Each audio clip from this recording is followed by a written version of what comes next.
This is Infection, the survival podcast recorded live on Tuesday, November 10th, 2020, episode 304.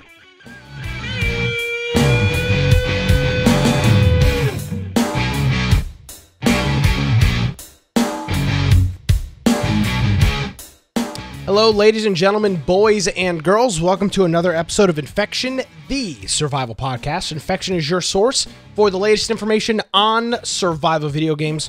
We bring you the latest news, reviews, updates, and more each and every week. My name is Nick Craig. You can follow me on Twitter at Nicholas M. Craig. Of course, visit our website, infectionpodcast.com. Joining me, the 8-Bit Man himself. People said, bring back 8-Bit Man. I said, sure. It's perfect. So I went out. So it's like a water hose, Brian. I took my internet cable and I crimped it all around so that we could keep 8-Bit Brian, who's joining us from the great state of Idaho. Good evening, Mr. Brian. How are you?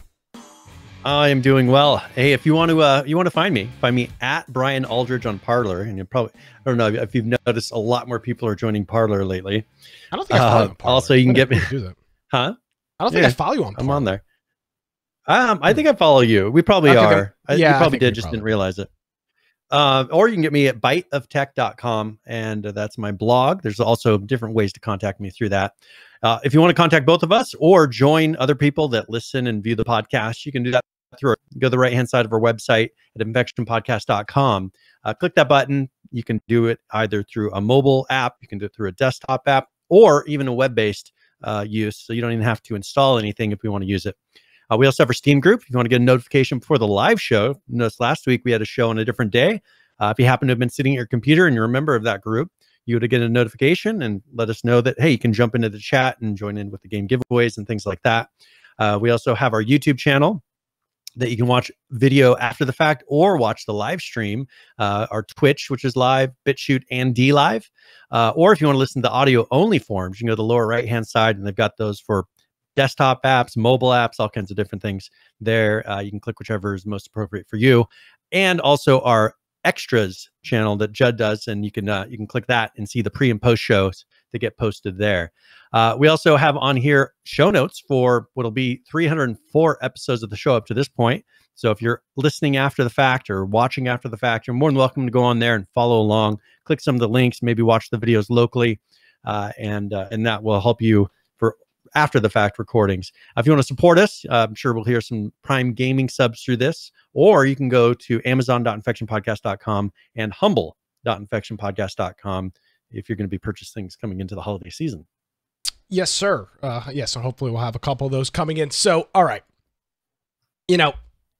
This is not the Nick show, but for all intents and purposes, it's at least half the Nick show. So we're going to use this. So I'm going to use this platform that I have here, Brian, to our millions of listeners across the world. AT&T is a terrible company.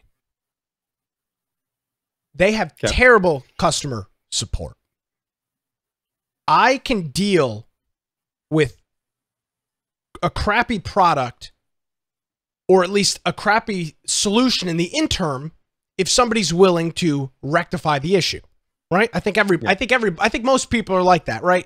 You go to the mechanic and you get something done, you drive it for 3 days, and something similar happens, or something else is broken because of it. You pull back into the mechanic. Most of the time, they'll go, "Oh my God, yes, bring it in. We'll fix all that up. No charge, no problem, whatever." That's called customer service. Yeah. So I've had AT&T internet, AT&T gigabit fiber at my house since I've moved in July. The service was super rocky at the start. I had 3 or 4 large outages, multi-hour outages. And since then, it's been fine. Well, if you're a listener of this program or a watcher of this program, you'd notice about 3 weeks ago, Brian's video started going to hell in a handbasket, and the Twitch stream would start buffering and stopping and starting. So I've had modems replaced, cables replaced, and I finally have tracked down the issue thanks to our good friend Tag, who works for an internet provider in the United States. And he sent me a DM on Discord Monday night or Sunday night, or I don't remember exactly when we first talked. But yeah, I think it was Sunday night or Saturday night. And he said, hey, download the software, run it, and let's take a look at what's going on. So upon installing some software, Brian, and doing some trace routing, I have determined, based on my own troubleshooting, as no help provided by my internet service provider, that there is a router in my chain that between the hours of 6:30 to 7:30 p.m. Eastern time and about midnight is probably too congested.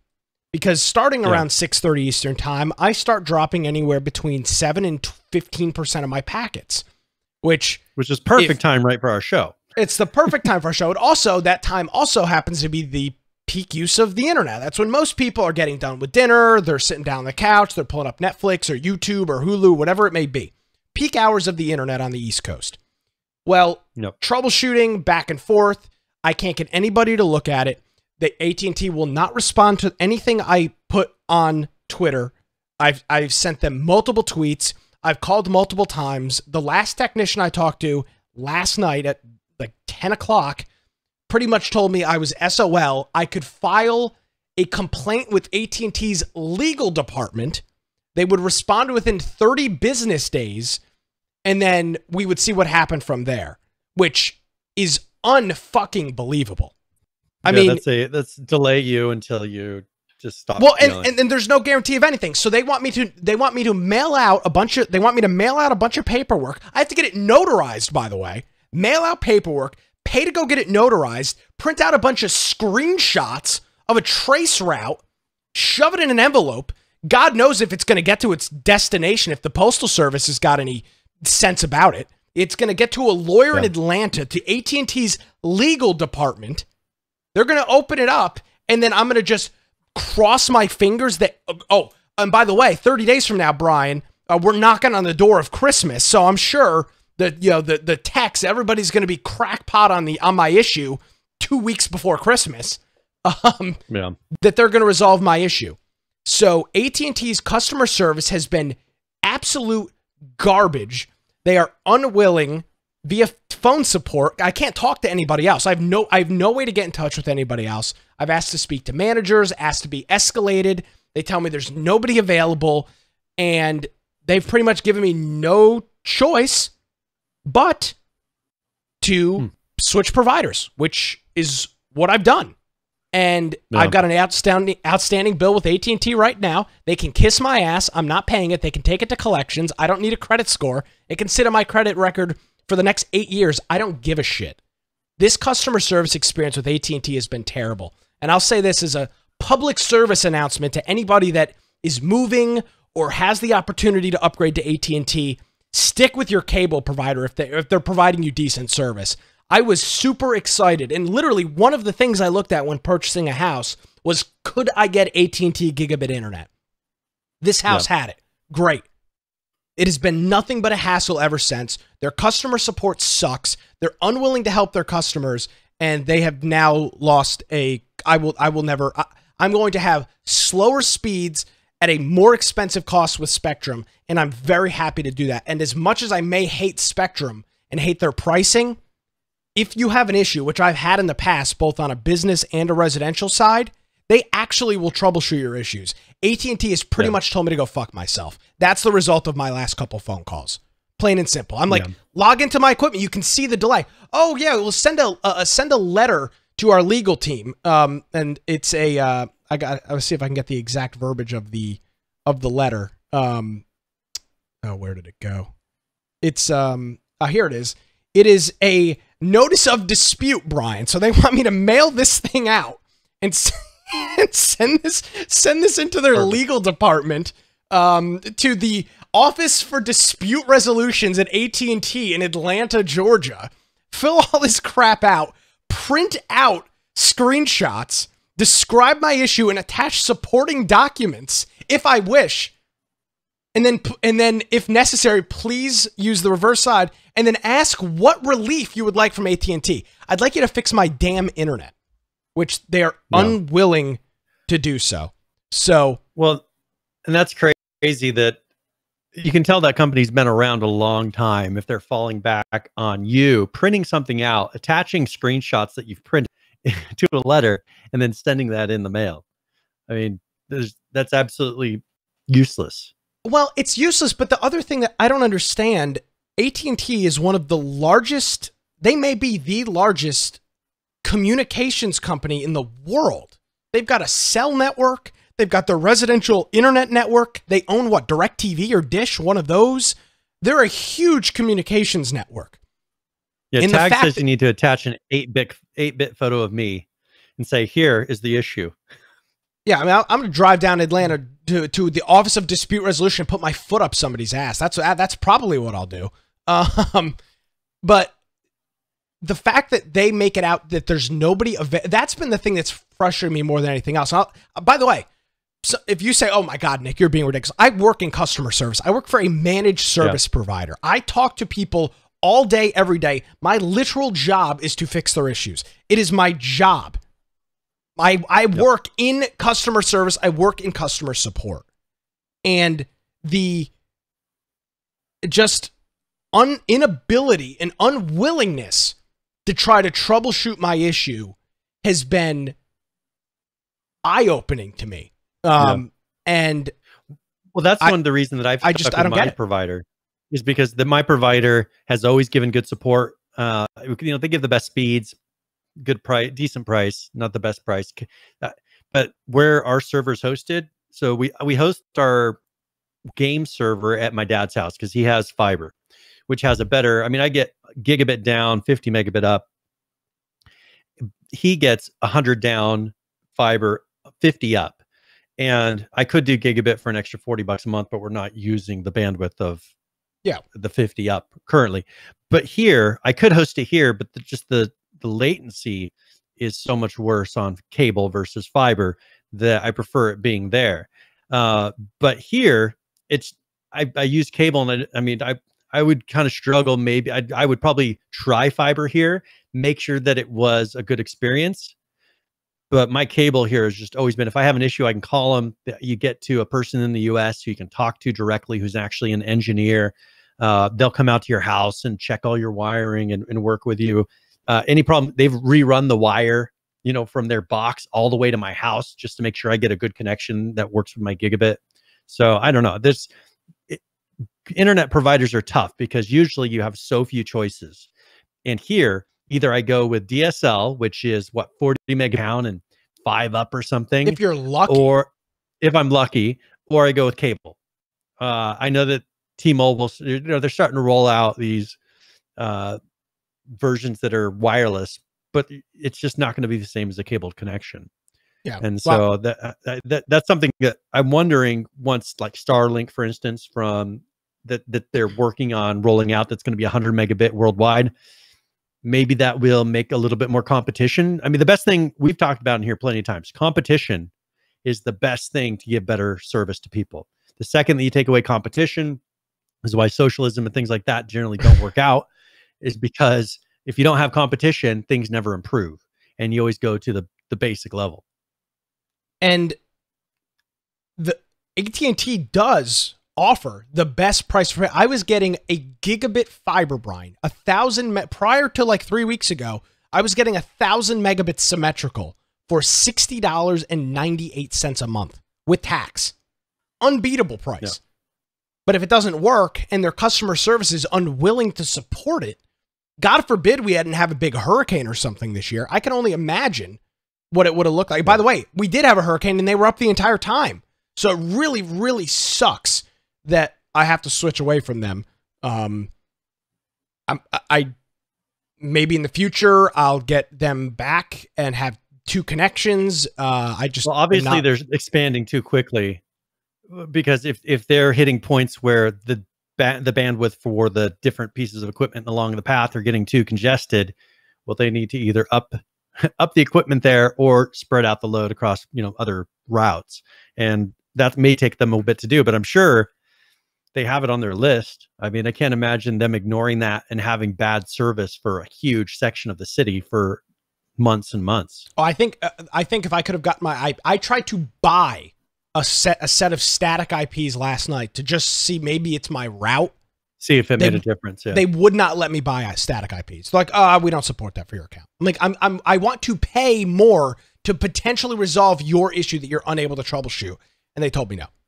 So I very much look forward to the AT&T coming to pick up some of their equipment. Hopefully it's all in working status when they come and pick it up. And yeah, switching over to so moral of the story, if you work in customer service, well, I mean, first of all, if you work for if somebody works for AT&T, get me in touch with somebody, because I'm as a active customer, I'm literally unable to speak to anybody.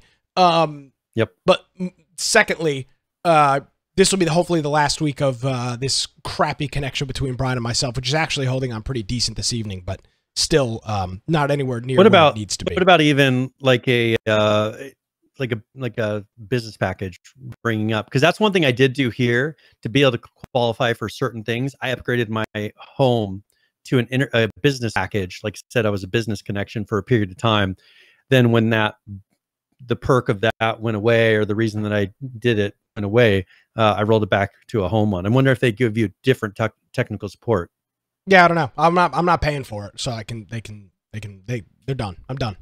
It's over. Friendship with AT&T is over. Spectrum is my new best friend. To quote as long as they give you good service. Yeah, and good. And I'll say for the record, called Spectrum this morning, but I don't like Spectrum. They're the second largest cable company in the U.S. Called Spectrum this morning at 10 o'clock. They are overnight FedExing me all of my equipment for tomorrow. Nice. So perfect. Yeah, take that for what it's worth. So hopefully we'll hang on this evening. My rant is out of the way. I just I'll give a quick PSA to anybody moving to an area and going, oh my God, they have AT&T fiber. You might be fine, but just say service worked great since July. And then about 4 weeks ago, it's been hell ever since. No resolution and an unwillingness to help me. So buyer beware. Yeah. All right. Where do you want to go from here? Ready to jump into some things? Yeah, or is there anything else we need to talk about before? No, I think we're good. I do want to, of course, jump into something huge, which is the launch of a new console, Brian. Not something that, not many things have not happened since you and I have started doing the show. We've been doing it so long. The one thing that hasn't happened, though, is the launch of a new console. We were about, 2 years after the launch of the current generation systems. And today is, in fact, the day. The next generation Xbox gaming systems are out. And they're two Good models. Luck finding them, though. That's the issue.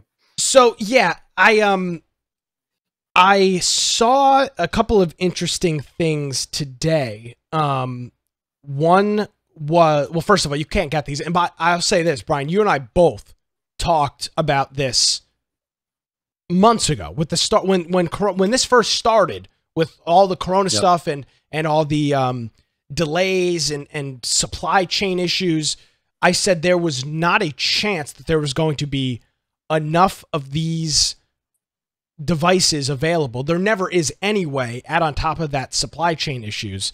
And it appears that these things are pretty hard to find. Again, the retail prices for this are $499.99 and $299.99, one with and one without a disk drive, and some different specs on the lower end one, the Xbox Series X, as comparison to the Xbox Series X, not to be confused with the Xbox One X or Xbox One S that they also have, which is the stupidest thing they've ever done. There's too close in names. I would tend to agree with that. So there hasn't been anything crazy that I've seen thus far. Again, they just got into consumers' hands today.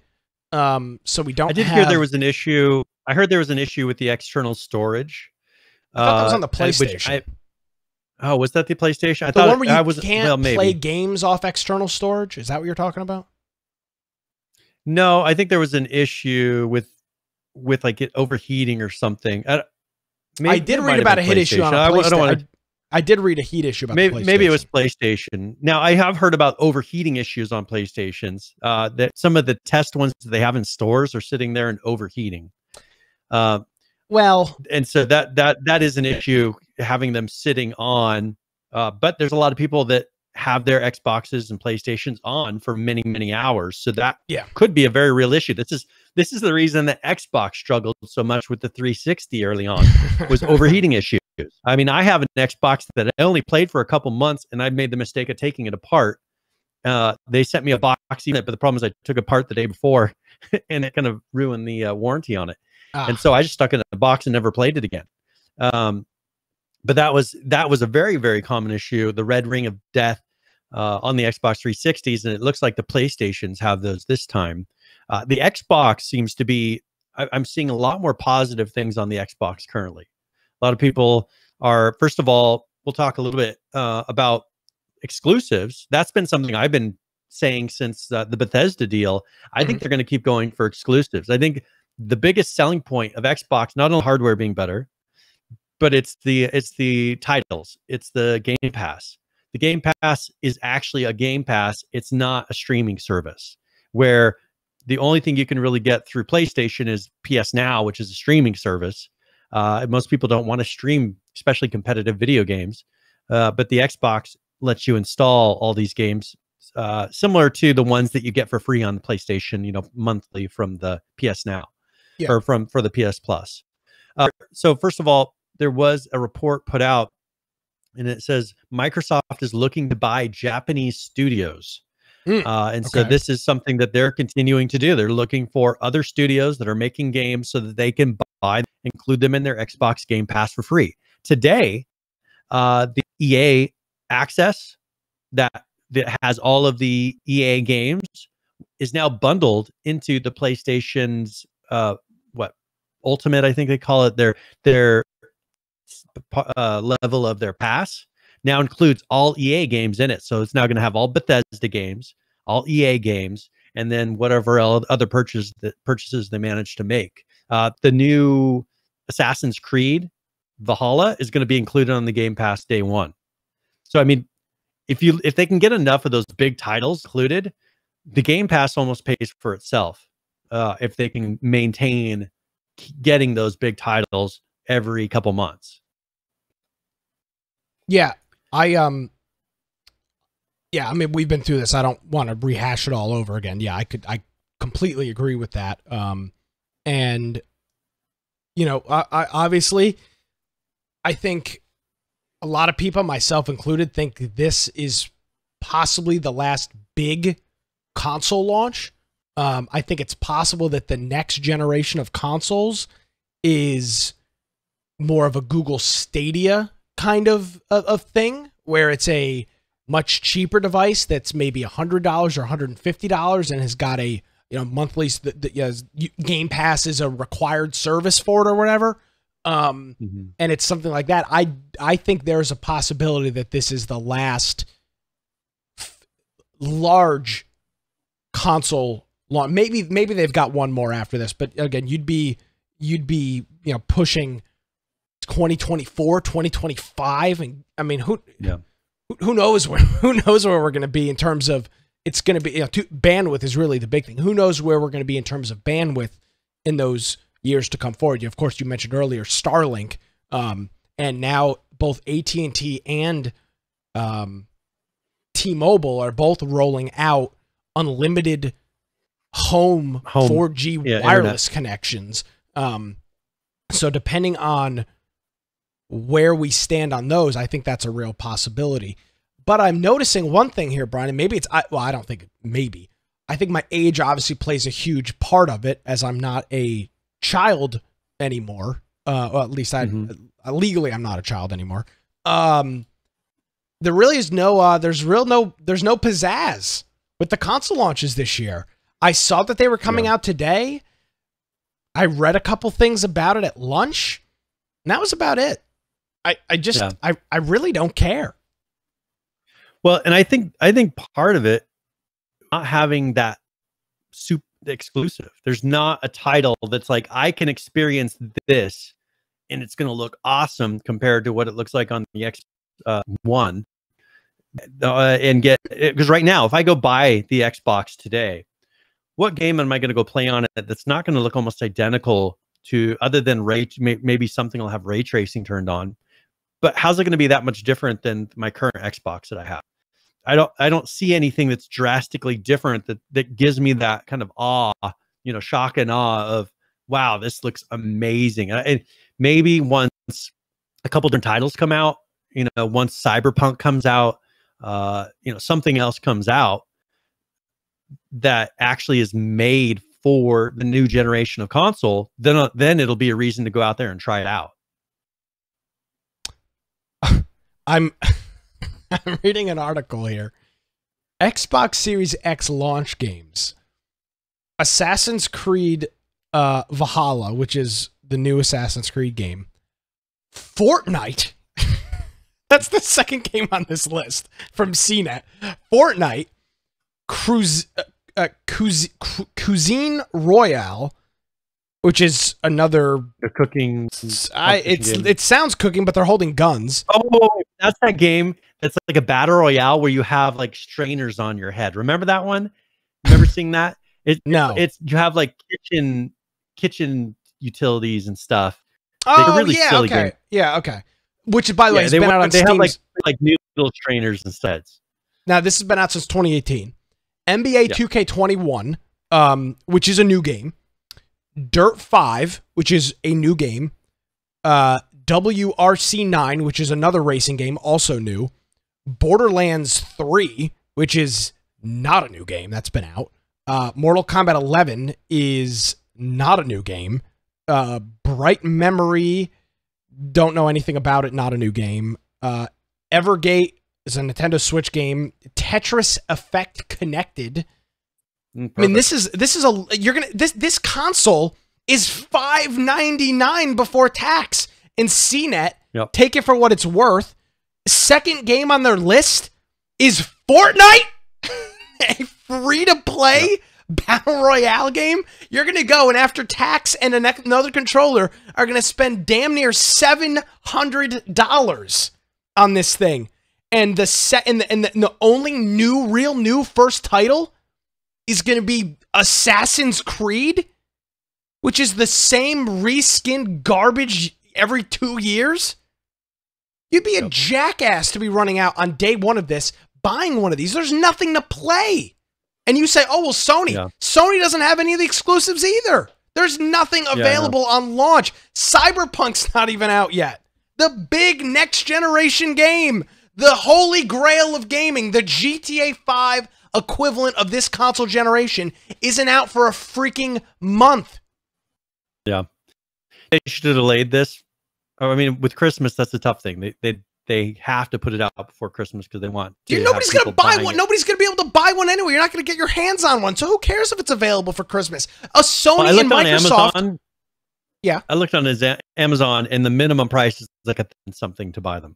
Sony and Microsoft have both already said the systems will not be in stores for Christmas. Online sales only, which means you are competing with every other Tom, Dick, and Harry on GameStop, Target, Walmart, or Best Buy's website. They are not going to be in stores. So I don't understand why these things came out right now. It seems it's going to be the slowest rollout ever. I mean, the thing is, people will get them, but this is where people are getting them over there. You're finally going to use them once some real games actually come out for it. Because not even all the games are backwards compatible at the moment. Well, and some of the games that are out are not even available yet. Like Mortal Kombat 11, it's not available day one. It's available on the 17th. So you have to wait a week. Yeah. So you're going to get this brand new shot. Brian, it'd be like going out and buying a Porsche and not being able to put any gas in it. Yeah, you can sit in your driveway and wax it and polish it and kiss it all you want. But you can't drive the car. What the hell's the point? And this is exactly what these next generation consoles are running into. There are no games to play. Fortnite is the list. The second game on CNET's a free-to-play game that looks no different. I mean, I guess ray tracing on Fortnite is going to be amazing. Yeah, I mean, I don't see Minecraft on this list. And as a Microsoft owned property, that rather pisses me off because I'd love to own. I must own. Oh, by the way, No Man's Sky is going to be available. Yeah, not yet. Well, but it will finally be able to play it. No, I will. That's the thing is, Minecraft, I assume they're waiting probably for the ray tracing rollout tests, and they've been testing ray tracing. I wonder if they're just waiting to officially announce it once they feel like ray tracing is ready. And I will say this, obviously, a new Call of Duty does come out in 3 days, which I'm very excited for. So take that for what it's worth.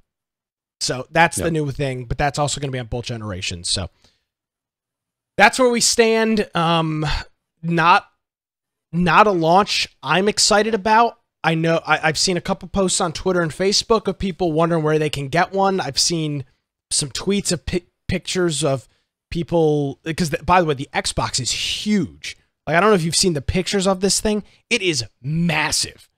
Yeah, but I mean, if it's considered, it's pretty much a mini PC now. I would hope. I mean, that's probably the reason it's not overheating when the PlayStations are. Yeah, because they actually made it like a mini computer rather than trying to keep the console size. So that's where we stand. New Xbox out. If you've got one of these, maybe you were lucky enough to pre-order, or you're finding one in a store, send us a tweet at InfectionCast. Love to hear from you. Leave us a comment on our YouTube or BitChute channels, or throw a note in our Discord server. I'm genuinely curious how people are feeling. I feel like I'm a little out of touch, obviously, with the political stuff going on. I was very drained. I know you were as well, Brian, doing a lot of that stuff. Yep. So maybe I'm a little too disconnected. Maybe I'm more disconnected than I should be, but I just am not feeling the hype and the again, this does not happen often. You get a brand new console launch every 6 or 7 years. And normally it is huge when these things come out, and I haven't seen a whole lot. The thing is, I need a game that's going to showcase the technology. If it's not going to showcase the technology, there's no point in getting it right now, because I want it to look better. I want it to seem better. I don't want it just for the sake that it runs The Witcher with no loading screen. It's not enough for me to play Witcher 3 with no loading screen. Actual game that's using current generation graphics. Yeah. So there you go. So let's jump onto some other news really quick. There was a fire at the MSI. Well, it's PCB factory, but it's an MSI factory. So there was a big fire. It was November 5th. I was kind of concerned because we've already had shortages of certain video cards, and that was my biggest concern of a MSI factory down. Okay, what are we going to be short on? We already were worried about cards and a lot of hardware coming up because of COVID and everything else. They did say that first of all, there were no injuries in the fire. That's good. And they already are back up and running. So it must have been in an area, they said were caused, and the production line was not damaged. So for people that were wondering, you may have heard about it. It must have been in some other of the factory, actually affect their production line. So I would assume that won't be an issue going forward with some of the MSI products. So just a little heads up. I'm reading this article right now. Did you scroll down to the bottom? Did you know that the CEO of MSI died 4 months ago after falling from a building in Taiwan? Okay, well, okay, yes, I did read about that. What I was curious of, now they say fell from a building. Yeah. What's one of the most common things in Japan? Suicide. Japan has an incredibly high suicide rate, and generally, most of these facts in most of these different places where they have taller buildings, in Japan they put nets around the outside of the factory so that people because people jump off the building so much that they put nets around to prevent people from dying so that it catches them and they can't kill themselves. I didn't realize that. I didn't hear anything about it. That's super weird. Well, that sucks. And yeah, obviously that fire wasn't too extreme if they're back up and running. And well, I don't know. Did you watch Chernobyl, the HBO series? Yes. Excellent show, by the way. Maybe they're pulling a Chernobyl, like the factory's burning down and they're like, yeah, really. We need more memory. We need more RGB RAM. Hurry. The Americans need more RAM. Get in there. Yeah. So everything's fine. So there you go. So that is MSI. You've got something on here about Unreal Engine, which I know you are a rather large fan of. What do we have here? Yeah. So first of all, Unreal's been expanding into a lot of areas. We've got things with making designs of buildings and showcasing layouts of the there's an application that does that. They've also been getting our market, and they've created, first of all, I'm working on an Unreal system that works kind of in competition with Auto and those type, Apple Play, I think they call it, or CarPlay or something like that. But they're an infotainment system inside of vehicles. If you look, there's kind of a showcase. If you go to the video, some of the things that they're currently doing, but they've been General Motors has been using it because they like the visual language that it uses, and they're looking to enhance the language that they use for their driver assistance systems. They want to use that in Unreal Engine to expand on that. And so this is something that, because you can buy, you can have 3D representations of things, but this is something that that they're going to also use in dealerships, as you can see here, to show off the different packages, show off the different vehicles and wheels and everything else. So they're really expanding into it, trying to make it to where it replaces some of the current products and enhances the showroom floor. I've seen it like places where you can put different tires, but they're very poorly done, and they just superimpose just onto it. This will actually put the tire, and you can see it moving over objects, driving around. I haven't seen any examples of the in-car entertainment system though. That the infotainment system, that's that. Other than this, I don't. Maybe this is it right here. Where it says mode. I think this is actually what it will look like. I think this is an example of what it. You switch to an off-road. You can have a driving on the frame mode. It will adjust the car settings. You can click to other things. It'll give you visual representations of maybe like driving around, with the navigation system. This is the full system where it'll be interesting to see. I haven't seen GM will be the first one that I've seen doing it. It would be nice because Android Auto is okay. We know how Google is. They things that quickly. Sometimes they'll just let stuff die in the vine and they don't ever update it again. Android Auto has been something they kind of work on here. It'd be nice if you got a company that actually kept it up to date. So we will see. Yes, sir, we will. Speaking of Fortnite, which is everybody's favorite game, there's always been the questions and whatnots of that's not Force. This is Fortnite. There's always been questions and talks about a Fortnite 2, of course. Now I'm not necessarily sold. I don't think every game needs a 2, and I would make the argument that Fortnite is one of these games, right? What are you going to do in Fortnite 2? Add a new map? Like what are you going to do? Well, I mean, but the thing is, since it's an online only game, I think them cycling through, because they could always go back to old styles if they wanted to, but I think one of the selling points is the fact, and the one thing that keeps it alive, is that they keep changing it. They keep changing the map. They keep putting in new vehicles, new weapons. Just they change it up. They'll take something a while, they'll put them back in.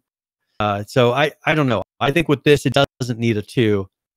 They're going for something totally different. But I would imagine them keeping this and always just keeping it up to date and enhancing it, because they do that. There's no reason that this technology, they make the engine. They're not going to hit the end of this engine and be like, oh, we're done with this one. I'm going to start over on the new engine on something else. This will be on Unreal Engine 5 before probably any other game is. Yeah, yes, I do believe that'll be the case. So what's being floated around right now? And Brian, by the way, I'm going to turn off my video to you, so you'll just hear me. Actually, I can't do that. Never mind. What's being floated around is a subscription model. Now, I think everybody's initial reaction to that is, oh my God, no. But then as you dig into it, do you think, okay, well, maybe this is how you circumvent, we don't like loop. Here's the thing. Companies need to make money. We as consumers, I think generally, we don't like loot boxes, right? We don't like these nickel and dime things. Well, one of the solutions in a game that has done this very well is a game known as World of Warcraft, which has got a big DLC coming out in a couple weeks. They don't have any of that stuff. Well, they do now, but they never had any of that stuff, and you just paid a monthly subscription to play the game.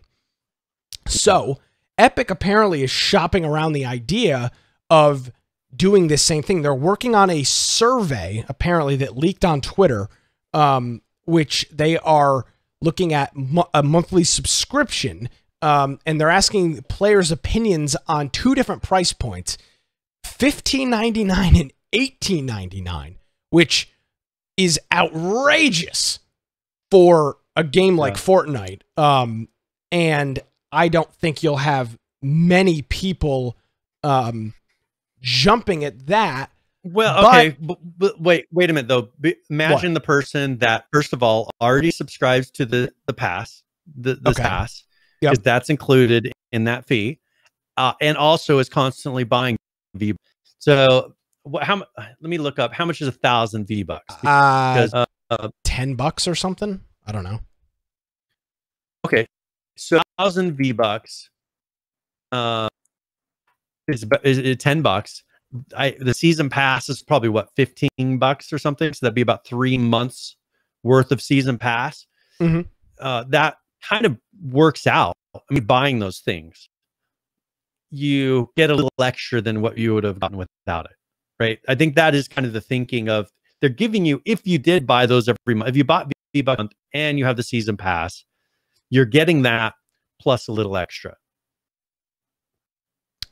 Yes, but the season pass isn't every month. No, I'm saying it's like 3 months worth of season pass. It breaks out to about 3 months worth of season pass. Because you're taking about $5, it's about $15 season pass. It's about 3 months before you would then be paying more. But how they don't do but what, 2 or 3 seasons a year?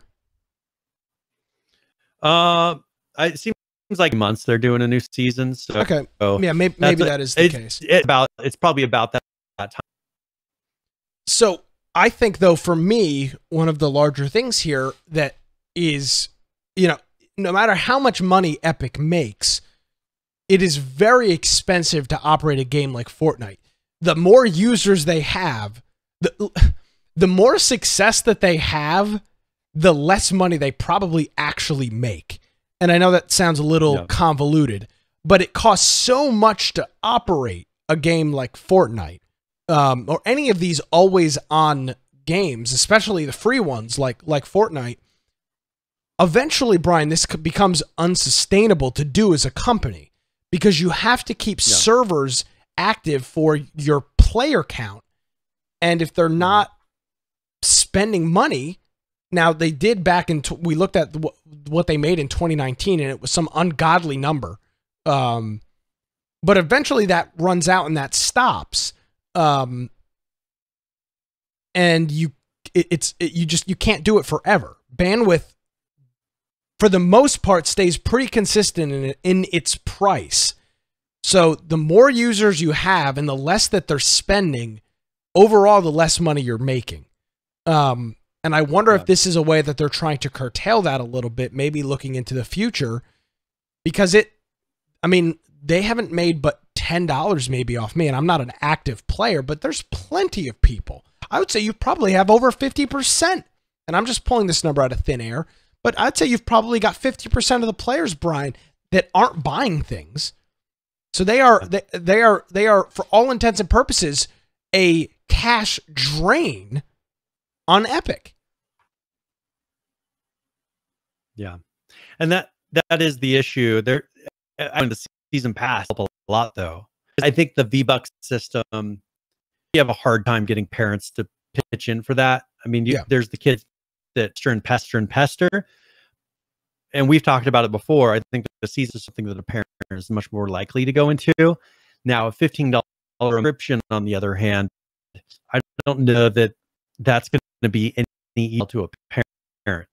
I mean, maybe if you say, hey, $50 so I can buy some things, I will, maybe the kid will negotiate. I won't harass you. Or if you just give me this subscription.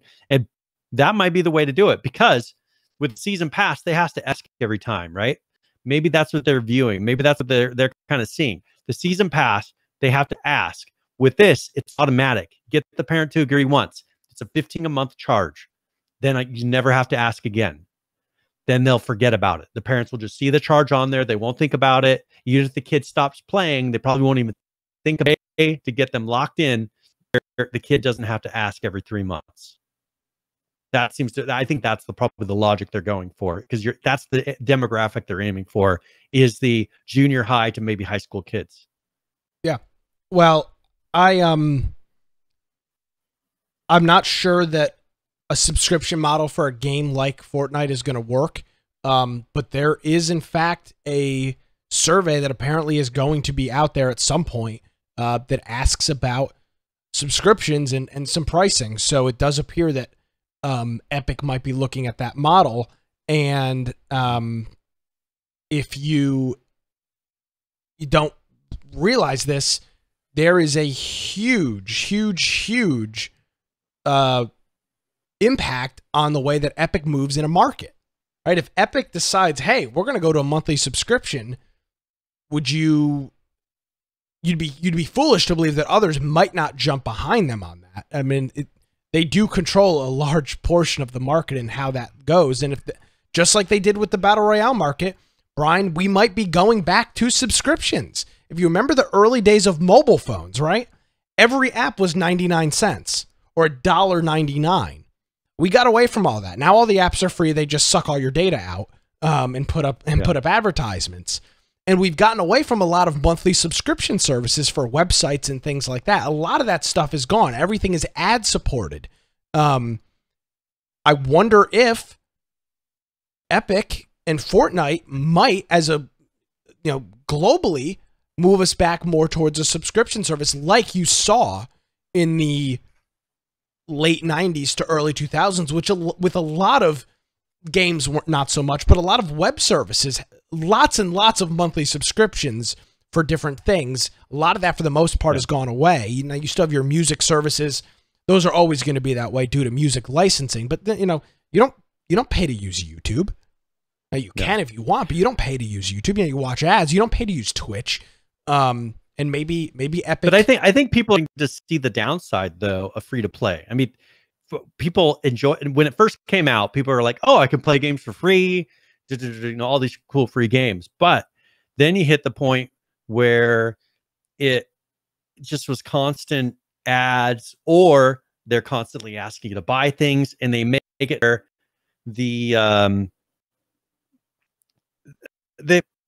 where you can't progress in a game unless you purchase, and it's a fake, it's a fake free to play game. You hit to a certain point, and then it's just you hit a wall and you can't move forward at all.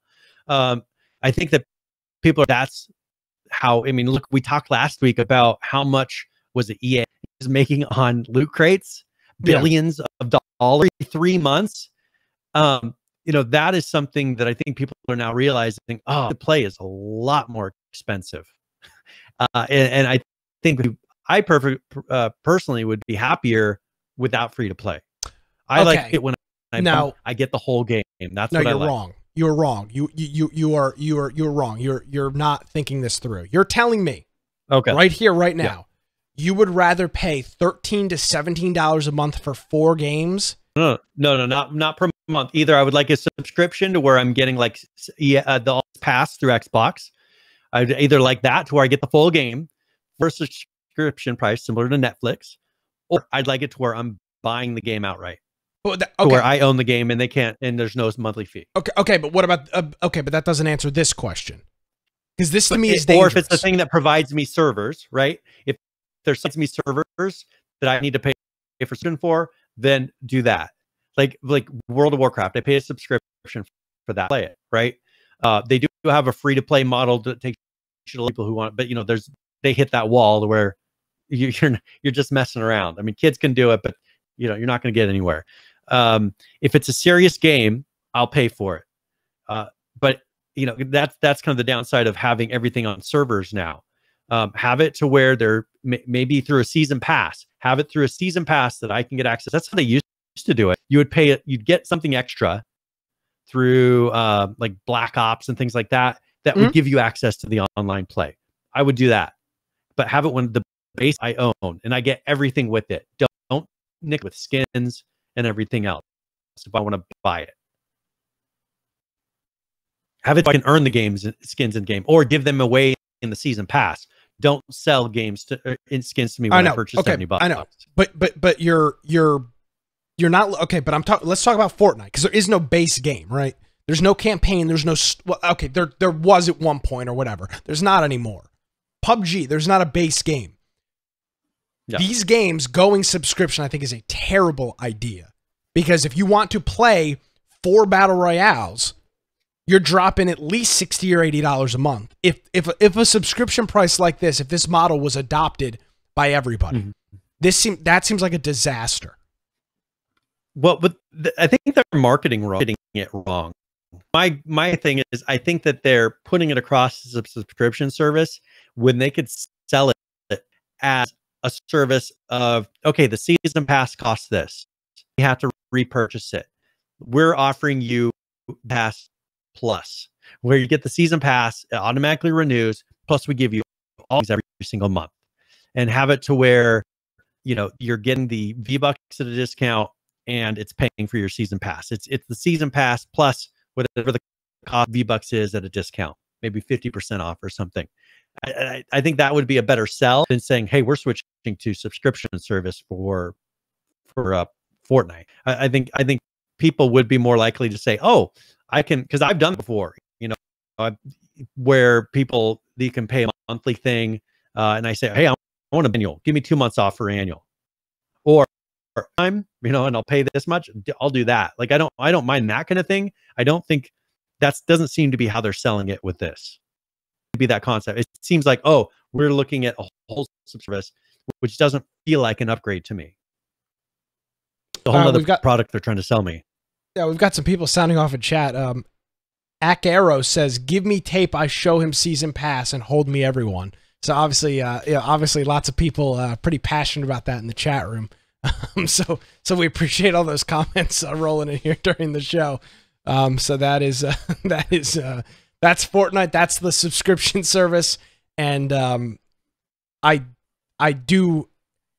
do think no matter what Epic decides to do, if they decide to go towards a subscription model, you will see a very weird thing going on in the free-to-play industry. Probably trying to you follow the leader. That's kind of the way it goes. Epic and Fortnite are the leaders. Yeah, exactly. Epic has been the leader.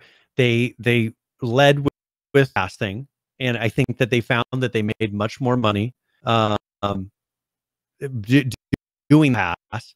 I think they're now trying to figure out, beyond the season pass, what's the better method than constantly asking people to buy stuff with V-Bucks. And if you can have V-Bucks things, but if you offer a way that they can get constant V-Bucks fed into their system on a subscription, then people are going to be more likely to spend it.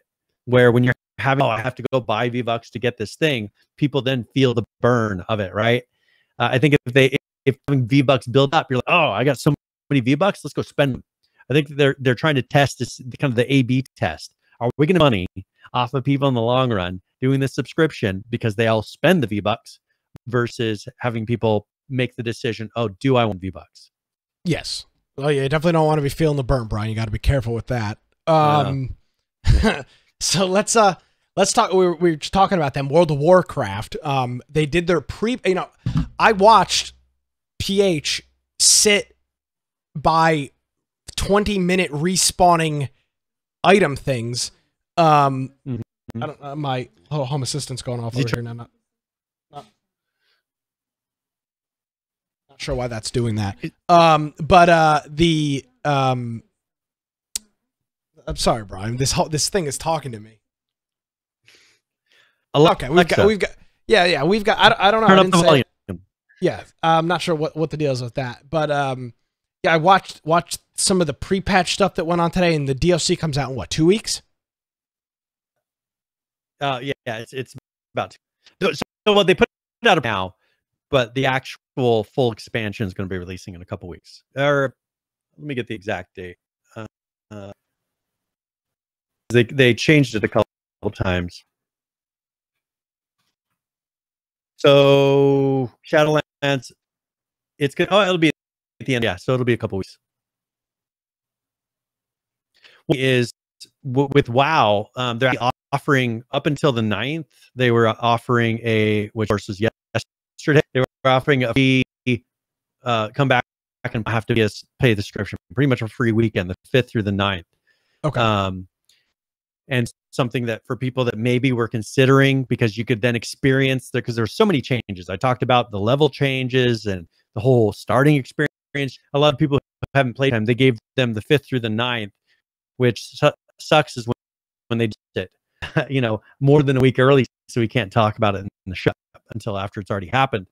But they did do a free weekend for people to, all content over the week. But going to be also starting today, they're doing another kind of action event. And so if you go on there, you'll have some unique experiences with zombies and something else. And in a couple weeks, they'll be doing the full out expansion. The whole paying $15 a month makes sense because your player that does this tends to put hours, throughout a month. And they see a value in that. Now, if it was something that you casually play, $15, just like for the casual player of Fortnite, I think that's way too much. But I think with this, with the average player, how much they per month, reasonable, because most 3 hours a day, and that you got to think that's how many servers they have to keep up to maintain that. Yes, sir. Brian, if you'll go ahead and reconnect for me for a minute, we'll see if we can get a better connection with that. Head Neophyte just hit us up with the 12-month resubscription here on Twitch. Bingo, boom, says it's for the mustache wax. Yeah, we'll make sure to pass that along to Brian so he can have that ready to go. Wants to? I mean, I don't think you get to decide where your sub goes, but if you want, actually, my girlfriend bought me a mustache, a beard kit, and it has mustache. I actually put some in. I put some in yesterday. Some beard wax. How'd it make you feel? Oh, it smelled all right. I mean, it was fine. You remember when I had the giant beard? Like I had to oil that thing constantly and maintain it. It was a pain. Good looking man. All right, let's take a look at a couple other games here. Apex Legends. There's a pretty funny thing here, and this has been something that we've talked about on the show in the past. When does a glitch become a hack, and when does hacking and when does glitching when does that turn into banning? And it turns out that 419 top-ranked Apex Legends players were banned using a glitch in the game to beat up on bronze players. So I believe what they were doing here is that they were using these are Diamond Plus players, so the top-ranked players. They were using a glitch to get into the bronze ranked ones lobbies, which are the lowest. And they now, if you're a Diamond Plus and you're playing against a bronze, it would be like Brian going and playing a group of preschoolers in hockey. I mean, it's not going to be it's not going to be a very fair experience. And obviously, EA caught on this and banned, of course, one shy of 420 players from Apex Legends. I've never really been a big fan of banning or suspending or slapping people on the wrists for your incompetence. Yeah, for their mistake. Yeah. Tag Durante just resubscribed, says this sub is for Nick's slow, more expensive internet server. Hashtag ATT can suck it. I agree with that, Tag. Thank you very much. I stand behind that statement 100%. By the way, there will be an article in Dude in IT very soon. And next week we'll have crystal clear stream. It is going to be next week's episode of Infection will be the clearest infection podcast video that you've ever seen. Well, it's plus tomorrow I'm getting my new router, which is a top level Ubiquiti bit router that uses 3.5 gigabits per second with full packet inspection. Every other word you said just broke up, but a good router's coming. Okay. Packet inspection. It's going to be great. Tune in next week. Please join us again next time. This is bad representation. It'll be better, I promise. It can't be worse. Hey, we are a special broadcast here. We've been doing this for many years. We're top of our game. Yeah, I'm sure all the high-end developers are checking us out this week. But I'll tell you what, this shows, Brian, again, I hate to do stuff like this, but I feel the need to do so. This just shows the adversity and the commitment that you and I have for this program. A lot of other podcasters would say, you know what, to hell with it. Yeah, we're not gonna do a show. We'll do a show next week. No. This shows the commitment. We've never missed a show, and so that would have it be just because the picture was fuzzy that we were like, we've been through hurricanes, divorces. I mean, you name it, all the stuff that could possibly happen. And the connection, we're just gonna have to skip. If there were any other time, we would have been like, all right, I'll call you on the phone and we will do this podcast. Yeah. So yeah, we're working through it. And yes, this podcast is sponsored by AT&T. Brian, banning players for using now this isn't this is my girlfriend's putting out earthquakes as well. I left out earthquakes. We had an earthquake here earlier this year. I forgot about that. Sorry. And Judd says last week Nick was getting really close to cutting it. Yeah, that's true. Last week the election had just happened. I was sleep deprived. I was pissed off. The internet wasn't working. Yeah, I came very close, but I didn't. And we were there and we're still here. Unlike most exploits, Brian, where you're getting for example, duping is a great example of an exploit that we see people getting banned from. This is a different one, though. They were using this exploit to get in bad lobbies. They weren't getting any additional in-game benefits. They weren't getting, higher XP, or now you can make the argument they were because they were playing worse players, but they weren't getting higher XP. They weren't getting better weapons, better health, better regens. Nothing changed on the game. The only difference is that they were playing worse players. Yeah. This one is...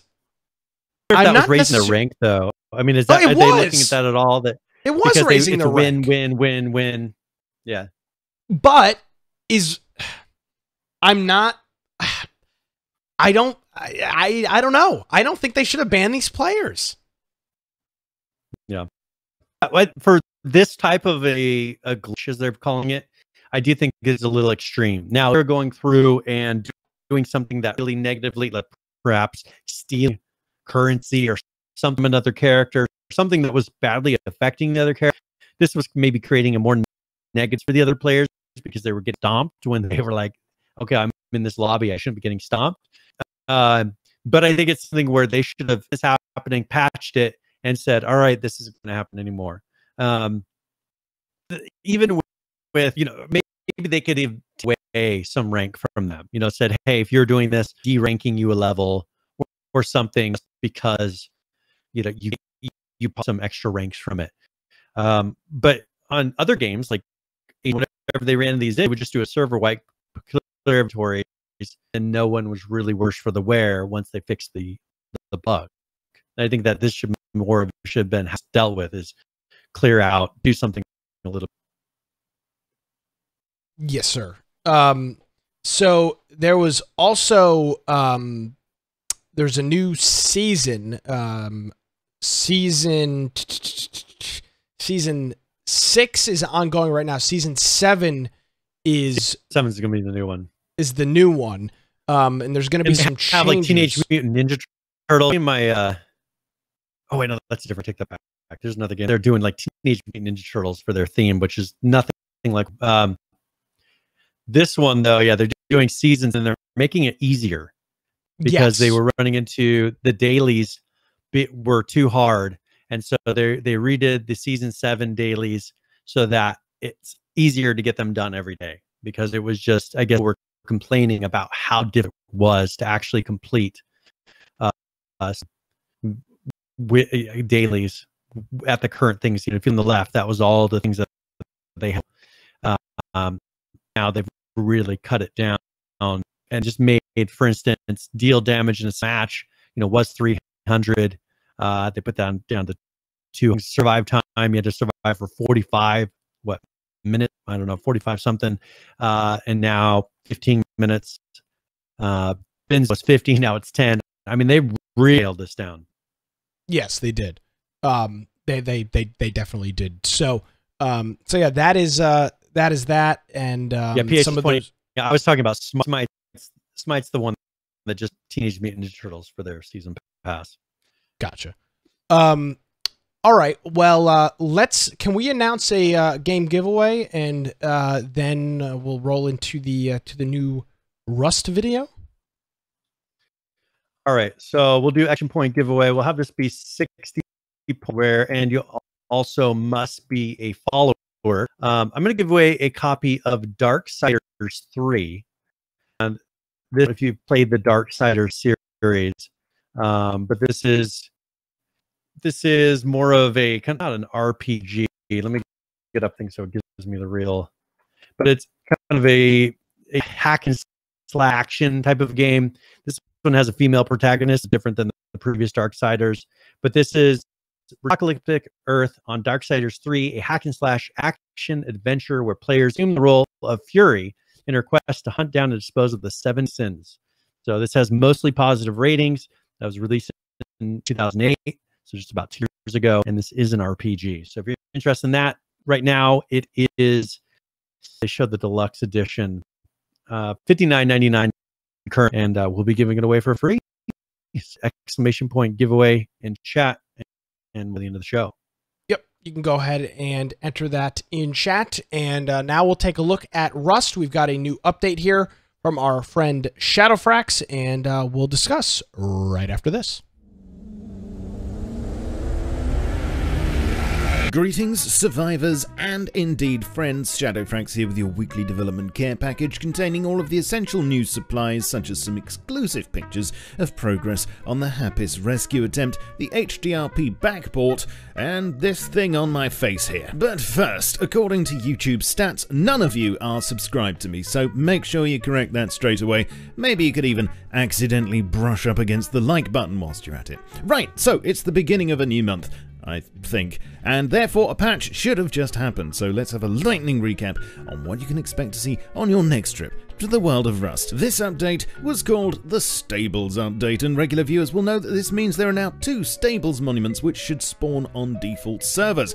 They're both safe zones, and here you'll be able to purchase equine accessories and neddies themselves by buying a saddle and choosing a horse in the back. At this precise moment, this will be the only way to get them. As mentioned previously, a small amount were supposed to still be found in the wild, along with the return of a few rowboats on the beaches. However, due to a bug, this was delayed until December's patch. There were, however, some horsey quality of life fixes this time, including GG's not randomly murdering you when dismounting, no longer getting stuck on the terrain, and now regaining health when fed. If you can't afford the exorbitant cost of Discord these days, you'll no doubt want to craft one of Rust's new phones ASAP, or there are public ones available around the map. A couple of extra notes are that if you give your phone a name, it will appear in the directory for everyone to see, and numbers can also manually be added to the list for speed dialing. As detailed last week, you can now add taxi modules to cars, allowing you to pick up random passengers, extract valuables from them, and kick them out at any point. Also worth mentioning is that if you put a taxi module on the front of your car,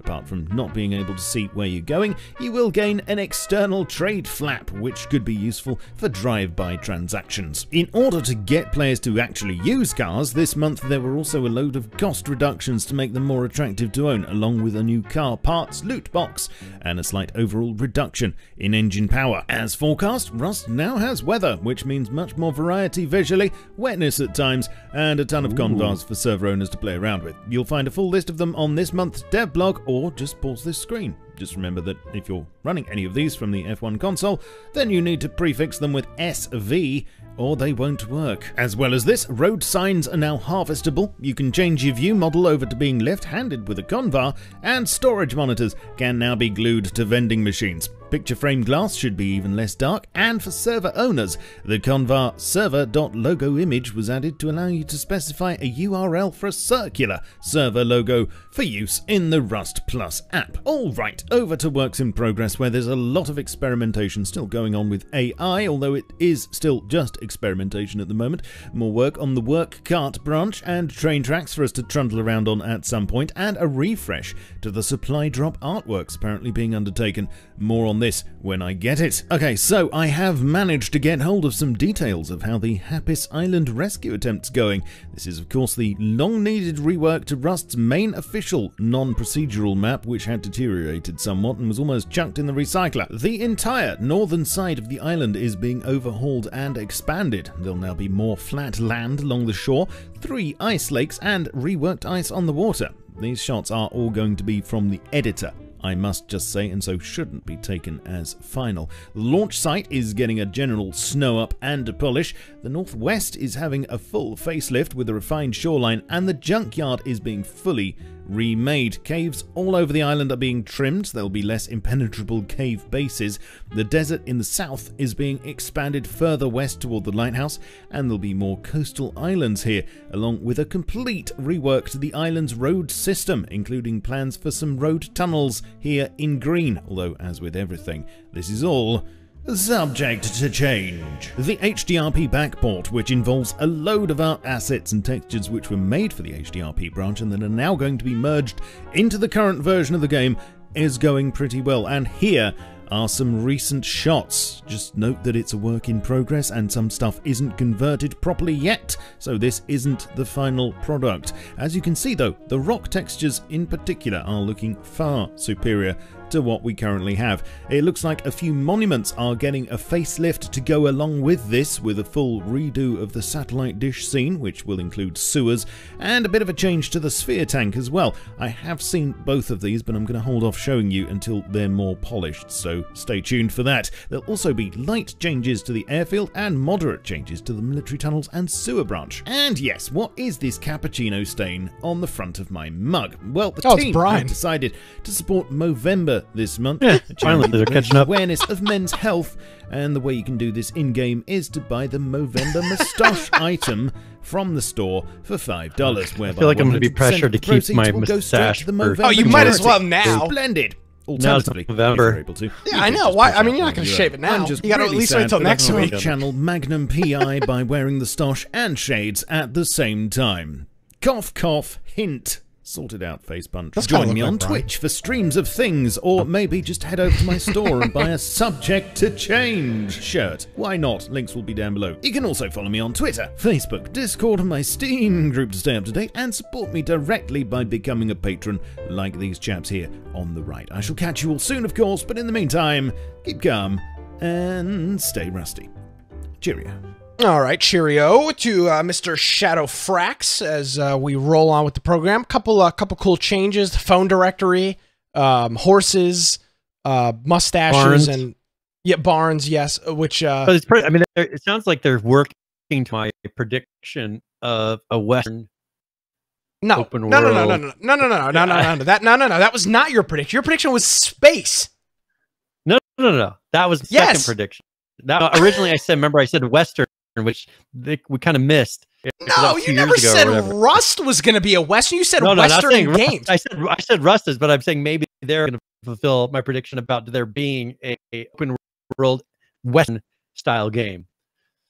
No, never. You are Rust itself going to go to put out an space expansion. Okay.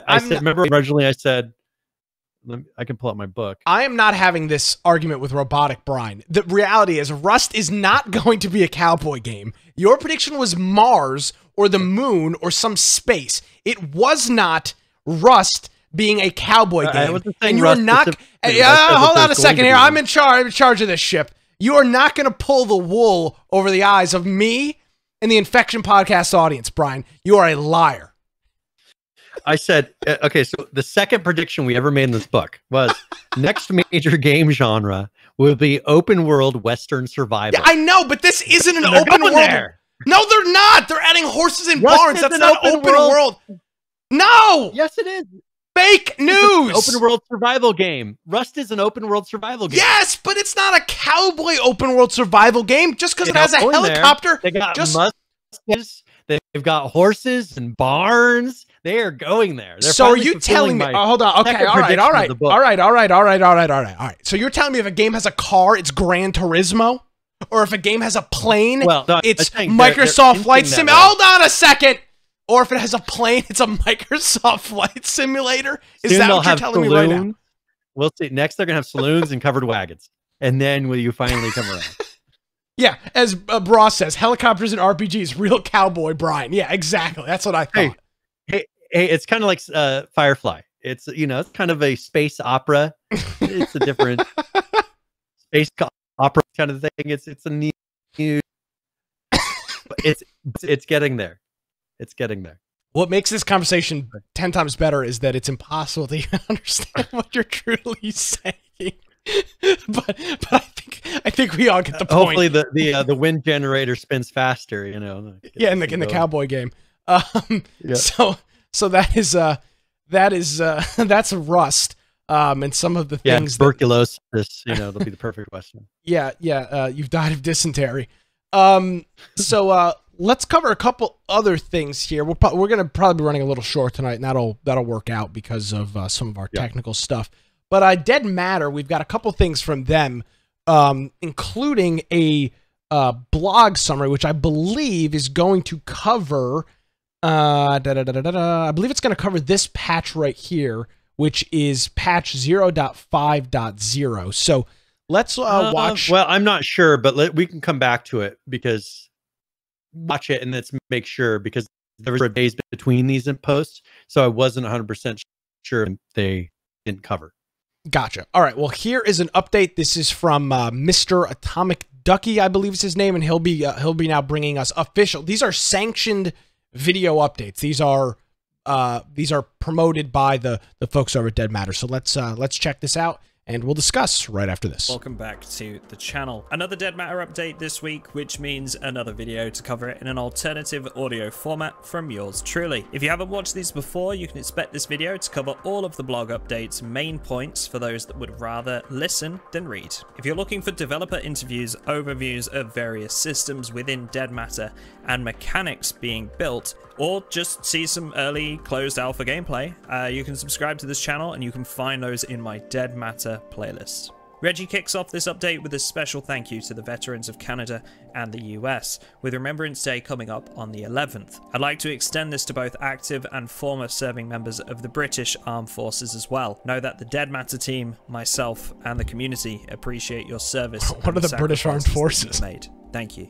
Since the last update, the team has pushed another update to those playing the closed alpha and are already at work on the next patch. Given that the update was a collective work from the entire team, Reggie has decided that this blog post will mostly center around the patch itself rather than the team's individual work. For that reason, this update is a bit shorter than the last one, but the last one was also quite a large update as well, so let's just jump into it.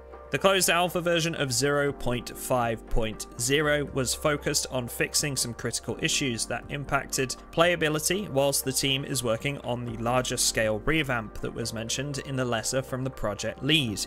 If you haven't read that yet, I'll leave a link for that in the description of this video. Whilst that's being worked on, the current map will see optimizations and asset improvements that carry over from the larger scale changes as they become available. Those playing the closed alpha will be happy to know that ladders have been given some love this week, aimed at improving reliability from previous versions. The changes should allow players to easily access areas such as rooftops and bunkers, and most importantly, allow them to get back down without injuring themselves. Along with this, the player inventory and traders received a mutual update aimed at reducing issues with trades. These fixes should stop some oddities with items and money being received in strange amounts. untradable items and traders asking for the wrong amount of currency for an item. As part of this update, a fix has been issued for a cause of item duplications, but Reggie notes here that the team is sure others will be found during the closed alpha testing. And just a reminder to use the in-game bug report feature on the main menu if you find one of those bugs. A number of small quality of life changes have been implemented, such as zombie aggression being tweaked to make their response to gunfire less of a death sentence. The team still wants them to pose a challenge when you choose to fire your weapon, however, so do bear that in mind. If you remember seeing the 5.7 in the last update, you'll also be glad to hear that this has been added to the game as of this update. As was mentioned earlier in this blog post, the level designers are primarily focused on the project revamp to steer the art direction back to the team's original vision and get the ball rolling on that front. However, a number of bug fixes as part of that work made it into 0.5.0. Many environmental assets have had their rotations fixed, and many materials throughout the world of Dead Matter have also been fixed. Light bars on emergency vehicles were previously broken, but they now work, along with interior lighting of buildings receiving some improvements so that they look a lot better during the late hours of the night. Reggie makes one final note here that the full patch notes are available on Steam for all closed alpha players, and that the team are hard at work on the next patch to fix any inevitable issues that arise from this patch.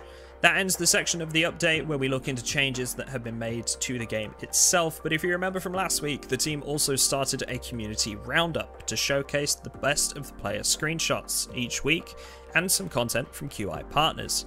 You can see these screenshots on your screen now, and some of these are awesome. One of these is even set up for a mobile phone, so if you're after a new screensaver, this might be it. The team also draw attention to a member of the QI Partner Program, and this guy is one of my favorite creators on YouTube when it comes to survival games at the moment, and someone that I consider a very good friend. Ralliat, or Taylor, made his own recap of last update, and has been covering Dead Matter for quite some time now.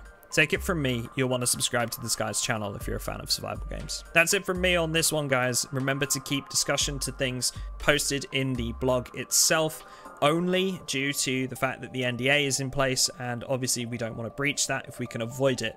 So once again, thank you guys for watching. Remember to like and subscribe to the channel. It helps me out a ton, and have a good one. I will see you all in the next one. All right. I forget that he always does that. I gotta remember. I gotta get used to it. Want to thank Mr. Atomic Duck there for that. I like that they're doing those. He's doing those video versions of the vlogs. Yeah. They're helpful. It's nice to hear somebody. You know, you can read something, but when somebody actually says it and explains it to you in the context of the game, that's why we find the Rust ones so informative as well. So. That is a Dead Matter, and that did, I believe, cover that patch. That, yeah, it looks like it did. Yeah, it looked like it cutting. So it went ahead and covered that, and of course they brought up. I guess it's called Remembrance Day in other countries. It's called Veterans Day or Veterans Day here. Yeah, I think in Canada they call it Remembrance Day. There you go. So that is Dead Matter. Well, we've got a bunch of updates from Ark, and I'll try to go through these real small quickly. Ones and then one big one. So yeah, one big one that I wasn't quite expecting.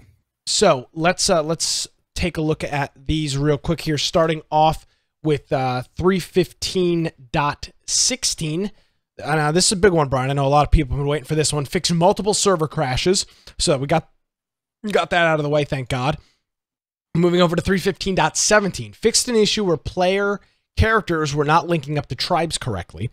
If you had recently transferred to or downloaded your character on a server and it was not placed in a tribe, please do not create a new tribe. Once this patch is live, you can transfer out and back in, and that should grant you access to your tribe. This could have been disastrous because you lose your structures. Official servers, and yeah, this would get messed up to where it'd be very difficult to. Yeah, I mean, you lose claims, you transferring lose out and back. I mean, if you did anything kind of crazy in between, not knowing that's what they wanted you to do, you pretty much have to have a server admin, which probably isn't very equal servers to get them to fix these things. Yeah. So they've got that squared away. 3.15.18. They fixed yet another server crash. 3.15.19, they fixed a bug which prevented players from being able to connect to unofficial servers. So that was 3.15.19. Now we jump to the 3.16s, Brian. And this is a big update here, 3.16.18. What all is going on in this patch? All right. So the TLCs on various dinosaurs, pretty much going through, looking at their stats, updating their models. So they went through in this one, and the Mammoth TLC. Now Mammoth should be improved. They didn't really go into a ton of detail what that is, and I'm sure later they might put out something showing off some of the improvements. So the Mammoth has different things that are on it. The Stego has been improved. They have put in a taming, so they don't show any screenshots of that. With the taming, they've improved the taming HUD. They've adjusted the turret radius settings, so that looks different. Insects are now breedable, which I wonder that we had about for a while.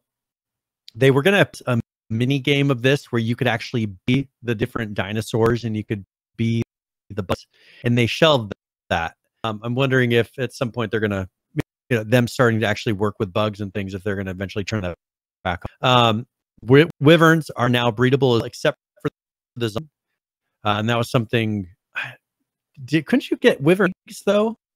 Yes, you could. Did you have to go get? You have to go get the wild wyvern eggs. Did you breed eggs? I thought you could burn eggs. Maybe not. I don't remember that. But neither do I. I knew people would bring them in. Maybe that was something that they couldn't. So yeah, wyverns are now breedable. The gigas, what we call them, maturation time is 15%. So total is around 10 days. So people who know, when you're playing this game and you hatch something from an egg, it can take days and days for that which is a huge dinosaur, days to be able to hatch it with constant maintenance. You have to go in and keep it a certain temperature and do all these things to it. It is a pain in the butt. They increased the base health by 33%. They also increased their movement speed by 10%. They added a slow draining bleed to the thylacoleos, which is not a saber tooth, but similar to the size of a saber tooth without the tusks. Their basic attacks. They reduced the depth requirement for the megas eating so that it can be better maps. And that's a big giant sea turtle, the Megachelon. They also reduced station and aging times to match the Megalosaurus, which looks like the big elk type of thing. Added a pack bonus for Megalodon, damage reduction and damage increase member within range. They added a bleed to the Megalodon. Actually, yeah, that's weird. The Megalochin, I mistyped because it's weird. Okay, sorry. The Megalodon matches which is weird. The one that looks like a shark now matches the elk-looking thing. Does that make any sense to you? Maybe they mistyped. No, it does not. Maybe it is the same. They had increased the Jerboa's base weight capacity from 55 to 120, matches the bulldog. They increased the Ankylosaurus metal weight reduction by 10. You can now turning with a ability to the Genesis race mission. The basilisk eyes. The element reward for the island bosses has been increased by 100%. Reward for center bosses has increased by 100%. Element reward for scorched earth has been increased by 50%. HLNA would jitter a lot client FPS. Fixed a bug, blow up 2 pieces of C4 without consuming. They fixed the Onyx having icon. There's a lot of typos, they said. They fixed a shoulder pad set issue with on the Giga. They fixed a bug where the localized and translated cryopods which preventing the correct information. They fixed a multiple level design related bugs such as holes, floating foliage, and incorrect volumes. They fixed prevented you from placing cliff structures in the Genesis Part 1 ocean biome. Fixed a bug which broke biome sprites. They fixed a bug which allowed players to fly across the map with certain creature pulling hooks. And they completely disabled the option to set teleporters like on official PvP, including using them. Now they have new dynamic options that they put for like gun reward multiplier, the baby imprint amount multiplier, the baby cuddle interval multiplier, and also the hotkeys for the GCM demolished has changed to G when using a keyboard and mouse, and they ended the Halloween event. So that was a pretty big patch. Yep. And then they had just one other one after that. That was 3.16.28. Fixed a bug which caused players to disconnect after defeating a boss, and fixed a bug which caused players to time out or get a login lock error when transferring on an official server. So that is what we've got from Arc. A couple big updates this week, and we'll continue to track what goes on with them. Let's take a look at XERA real quick, Brian. We've got an update out just a little bit ago, today, a couple hours ago, and here are the changes that have gone on in this one. The first part is that due to high demand, they've implemented an experimental player versus environment only server. So they've got that in there. In terms of map changes, the Nader military base has been redesigned. They adjusted vehicle spawn locations, adding 2 new spawn points. They added military crates to the Radome buildings, and then added military crates to the air control tower buildings. In terms of animations, they've added a new Deagle animation, which is a pistol. They added G17 animations. I believe that's a submachine gun. Maybe it's a pistol. Fixed a clipping issue on the MP5 mags. Fixed an issue with weapon pullback animations not playing when crouched. Fixed an issue with pistols not staying in the fire pose. Fixed the G17, by the way, is the Glock 17. Okay, so it's a pistol, perfect. Right? I was close, or I was marginally right. And then final one was fixed some issues with pullback animations not de-aiming. So those are the animation changes. In terms of UI, they updated the level up UI, updated the quantity transfer UI. The workbench will now only display items that can be dismantled or repaired at the workbench. So it's not going to show everything. It's just the items that are usable at that workbench. Fixed an issue with deployed objects showing the wrong weight on the tooltip.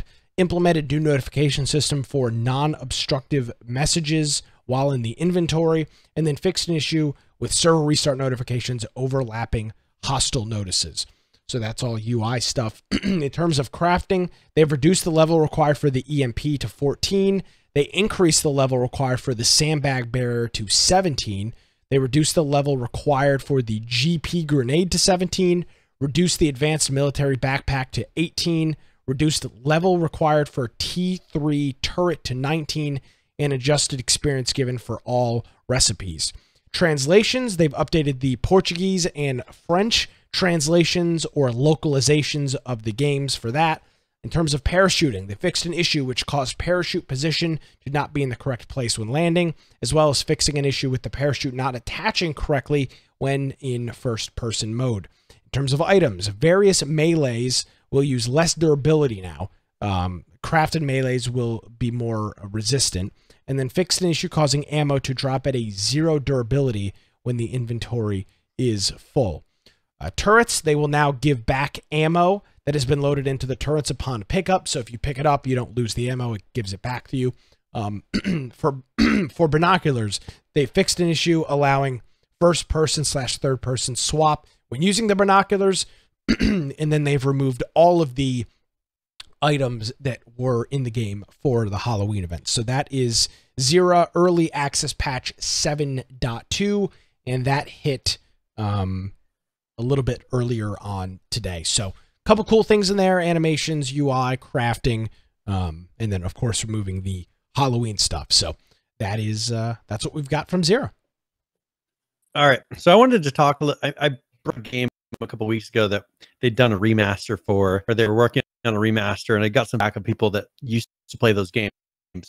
I used to play in high school, if I remember correctly, and it was a really, really fun game called Sam and Max. It was Hit the Road, I think was the original one. They're going to be remastering Sam and Max Save the World, and this is one that I think was put out by, if I remember correctly, and of course, no longer around really. But this was I have this game, if I remember correctly, Save the World, and it's very much like the original Sam & Max is of a old school LucasArts adventure game as far as the graphics. But they're going to be redoing this one. If you want to show it really quickly, that shows the difference. Now, to internet connection today, they may say, "Man, that looks exactly like the original," but we'll see if they actually can see the clarity of this. But this is the new remaster and Max Save the World. Rated T for teen. I like it already. This feels oddly familiar. It was a commissioner, Max. Multiple reports of malfeasance in the neighborhood. That's my favorite feasance. That fiend hypnotized you to do his unspeakable bidding. This qualifies as a baffling mystery. I'll drive. Not while I'm alive. Exactly. I may have accidentally chewed through our brake lines. Good to have you back, little buddy. What are we waiting for?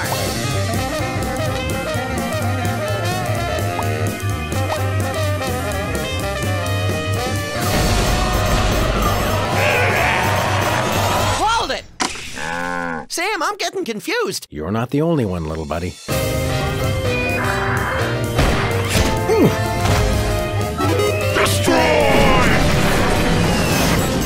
It's like a dream! The kind where you wake up screaming with a gun in your hand, your pillow torn to shreds, and the upstairs neighbors calling 911. The best kind!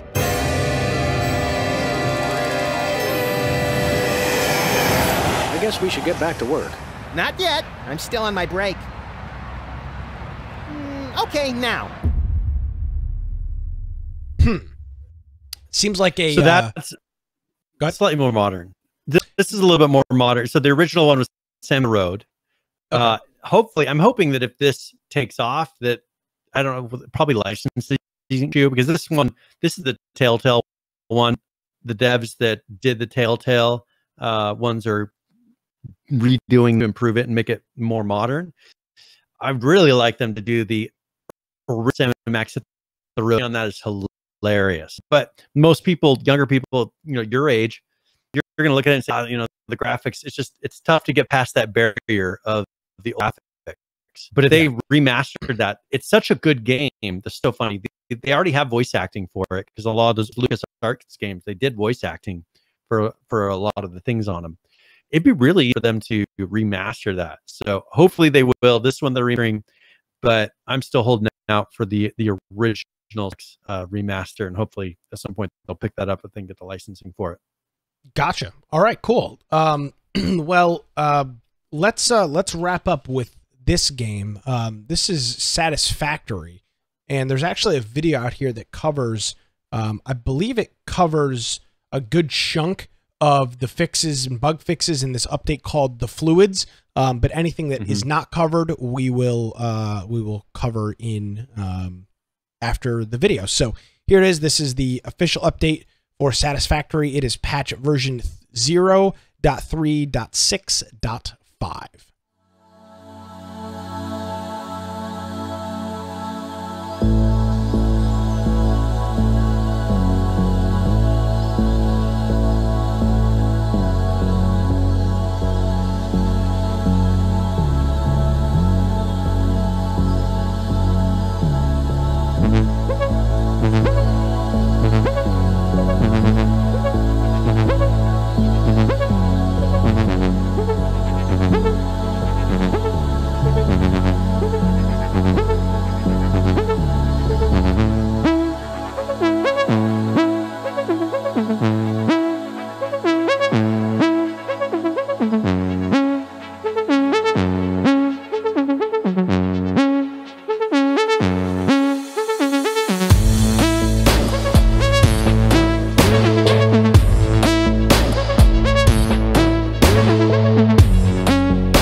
All right, that is the update from Satisfactory. A bunch of the changes that they've made covered. there. Yeah, it looks like it covered in there most of the changes. So. Yeah.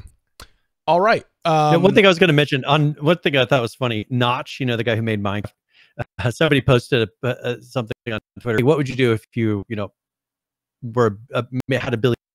What would you do? And he says, I would sit at home and play Satisfactory, and then because that's all he does. Because he's got $1 billion and he sits at home and plays Satisfactory. I thought that was kind of funny. Yeah.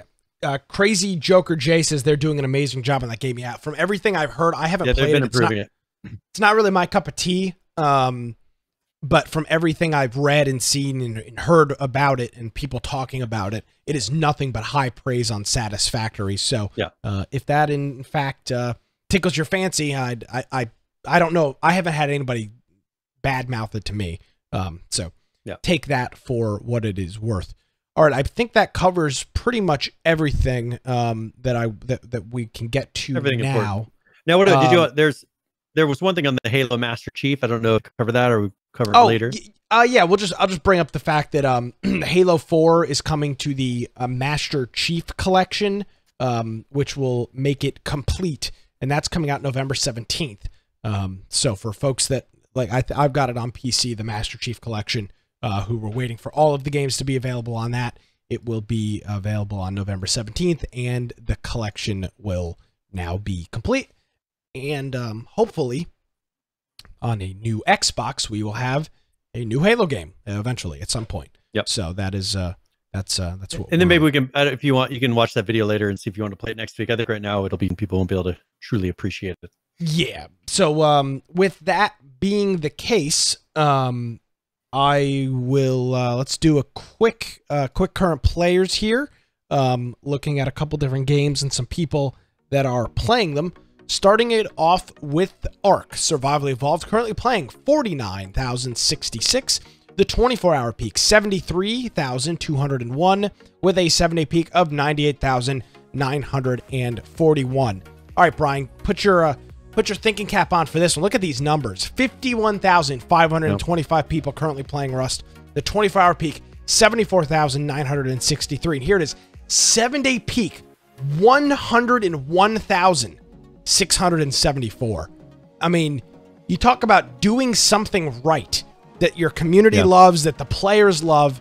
It is Rust. I don't care what anybody says. I don't like it. You're wrong. It is Rust. And you can tell this is most American players as well too, because that's one thing that we've seen with all these other games is the huge fluctuations. You can tell that they have a lot of Americans, because right now this is the peak time where you have 51,000 plus players. It's not like 20,000 or 10,000 like a lot of the other ones where I have a huge American market. Exactly. And finally, 7 Days to Die, currently playing 21,555. The 24-hour peak 25,719 with a 7-day peak of 35,797. And that is current players. That brings us up to date on all of the players and their currentness. Now, Brian, I don't want to step on your territory.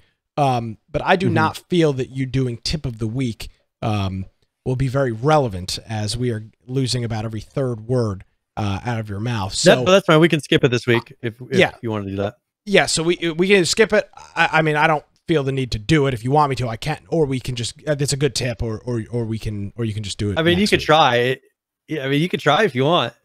Are you giving on the first tip of the week? Yeah, you could. I tried to make it. I think it's simple enough to where you won't get tripped up on like weird phrases or things that are particular for that game. Are you bestowing tip of the week on me? Yeah, I'm bestowing you tip of the week this week. We'll let you do tip of the week.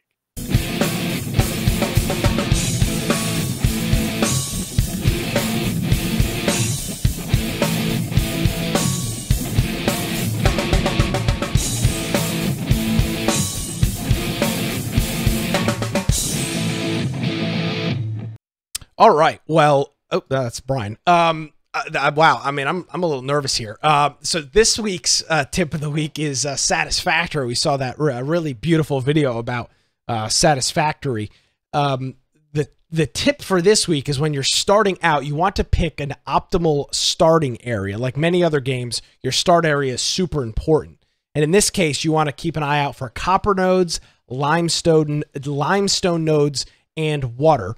The copper, which is super important in the game, allows you to make copper wire, which is really important early game, making electronics and things like that. The limestones allow you to make concrete. Obviously, that's going to be important for building. And water has got multiple uses, but the big one is that you can pipe it into your production for various items as well. If you start out in a grassland area, those should be pretty easy to find. If you start out in a desert biome, you'll run into some trouble finding all of these.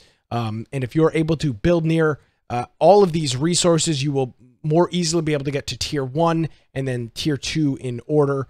This will allow you to start depositing resources into the hub terminals or space elevators, which will allow you to reach tier 3 and above. So as with many other games, your starting location, if you have a choice over it, is super helpful. And in this case, it is the same with Satisfactory. So that is tip of the week.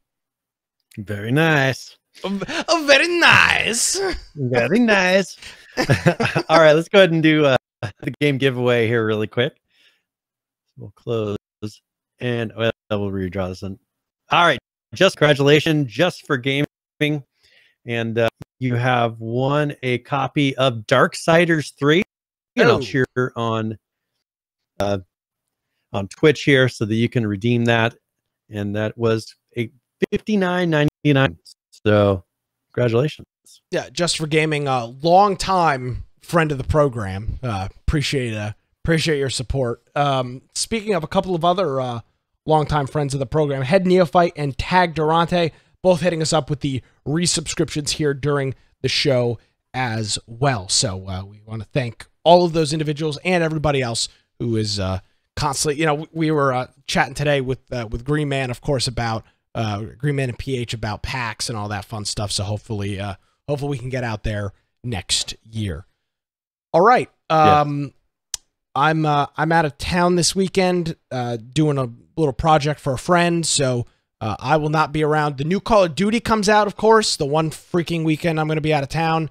So I'll likely be playing that for anybody that plays Call of Duty. I'll likely be playing that a good chunk of the day on Sunday. And then the weeks and months after that. So if you're getting the new Call of Duty, I'm getting it on PC. I'm done with the console versions of COD, so I'm getting it on PC on battle.net. If you want to play it or hit me up, send me a message in Discord. I'll give you my battle tag, and we'll link up here the next week or two. So I think that is all. I think that's all I got, Brian. Where can people find you on the internet? Well, if you want to find me, first of all, you can get at Brian Aldridge on Parler, or you can go to my tech. On there's different ways you can contact me. If you want to go to our website, infectionpodcast.com, you can go there, join our server through Discord, where you can submit news topics, you can hang out, chat, play. Also, game group, you can get a notification before the live show. Also, I'd encourage you to go and you can do a video form of the podcast, which we have recorded and live through Twitch, through YouTube, through BitChute, and DLive. Also have our pre and post shows posted there on another channel, linked right below our BitChute link. With video only forms, so go to the very lower right hand using a mobile app or desktop app. There's a lot of listen to us. If you're listening after the fact, you can follow along on the show notes for now episode 4. Links to all the things that the videos that we watch, the articles that we reference, and also if you want to support us, you can do that at Amazon.infectionpodcast.com, .infectionpodcast.com, Heard Show, and Gaming Sub. Thank you very much. Yes, thank you, Brian, and thanks to everybody for putting up with a less than subpar, I know, audio-visual episode. Hopefully, fingers crossed, all of that stuff will be resolved as we go into next week. But nevertheless, we're here. Yeah, if you want to get in touch with us again about the Xbox or anything else, you can always send us a tweet at InfectionCast. Brian and I both have access to that. YouTube comments are always a good way as well, or pop in Discord, or you can send us an email. If I don't believe we've got an email in quite some time, but it's contact@infectionpodcast.com if you want to get in touch with us like that, you can do so. Artie, Brian, well, thank you. Thanks for your patience. I hopefully will have a better solution for us next Everything will be better Tuesday. next week.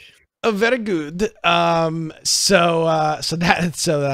is going to do it. Well, if you want to learn a little bit more about some IT stuff, I'll be running a fantastic article about AT&T in the next couple weeks. You'll find that at my website, dudeinit.com. I'm also on Parler at Nicholas M. Craig. It's the same handle on Twitter. If you missed any portion of the show notes, links, images, videos, pictures, low resolution images of Brian, all those on our website, infectionpodcast.com. That's going to do it, everybody. Thank you so much for joining us. Have a great week. We'll see you in high resolution next time.